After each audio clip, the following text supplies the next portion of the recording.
pretty much the only thing that I really spend money on anymore is sports equipment, because nowadays all I really have to do is tennis and bowling. So I just put most of my money into that because it's what I'm doing the most. Right now, those are the only two sports that I'm like actively playing. So yeah, most of my money has gone into that. Just to start it off, I have this bowling pin that I bought from Ozark Lanes for $5. They were just selling used bowling pins because they were trying to get rid of them so that they can get new ones. And basically all we do is write our high scores on this. But yeah, it's still pretty cool. We use it for like a family tradition. I also have this really weird sign from the 30th National Wheelchair Games.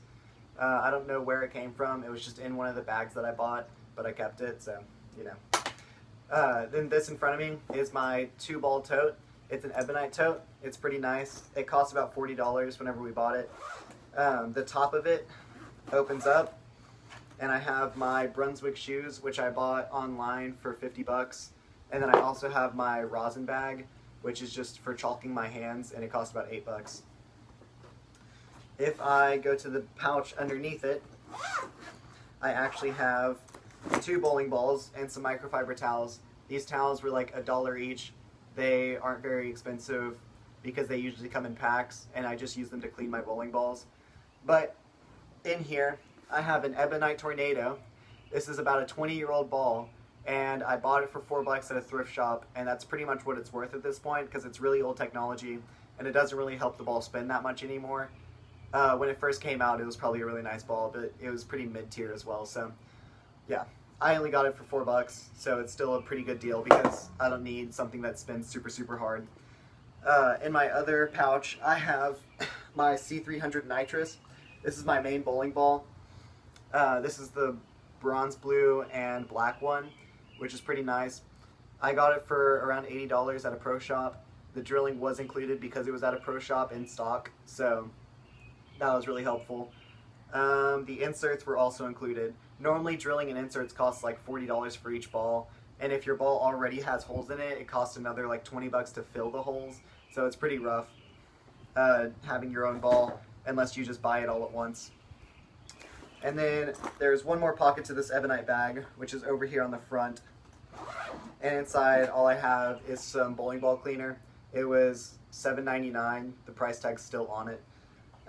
So yeah, it was $8 at a pro shop. It just helps me to get more grip on my ball after some sessions.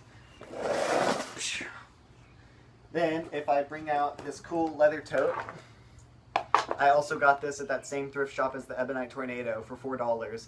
And it came, the Ebonite Tornado actually came in this tote, so it was a bundle together.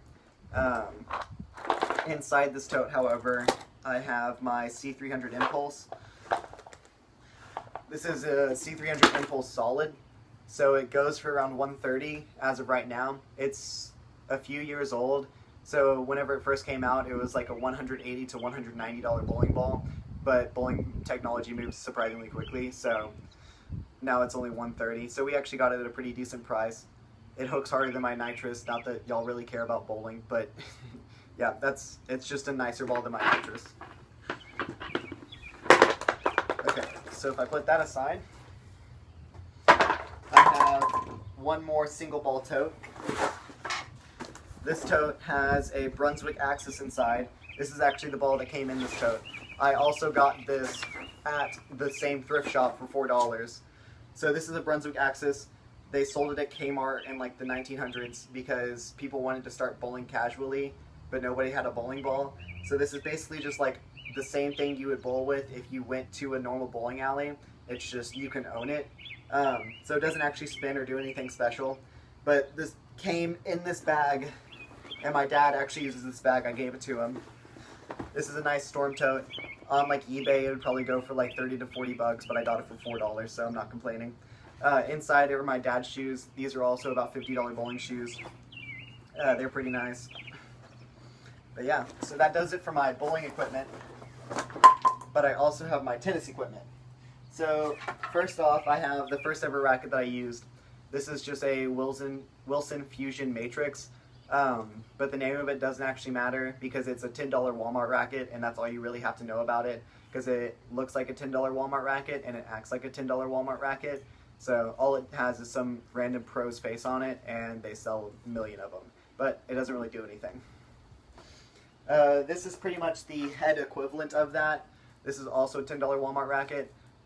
This one I actually broke because I slammed it on the ground because I got angry because it's a $10 Walmart racket and it does nothing. So, yeah. And then next up, I have this nice Dunlop case. I got this and the racket inside of it for $10 at a Play It Again Sports.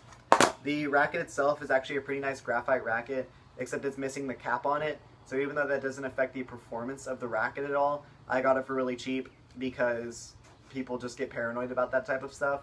So I got it for 10 bucks. I actually really like it. I started using it recently. It's been a nice racket. I also have this Wilson 2 to 3 racket tote. It's like a $20 to $30 bag. And inside of the front pocket, I have a fresh can of tennis balls, which goes for around $3. And inside the main pocket, I have my dad's old racket from high school, which I'm just going to count as free because I got it from my dad, and neither of us remember how much he bought it for when he was in high school. It's a Wilson Sting. It's still a pretty nice racket. I like using it because he wrapped the handle a lot, so it's fun to mess around with because it's really heavy. And then I also have a head TIS6, whatever that's supposed to mean. Basically, it's a pretty mid-range racket.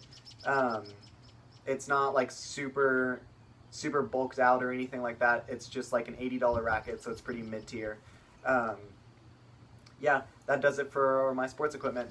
Thanks. And just doing all the math, this adds up to $526.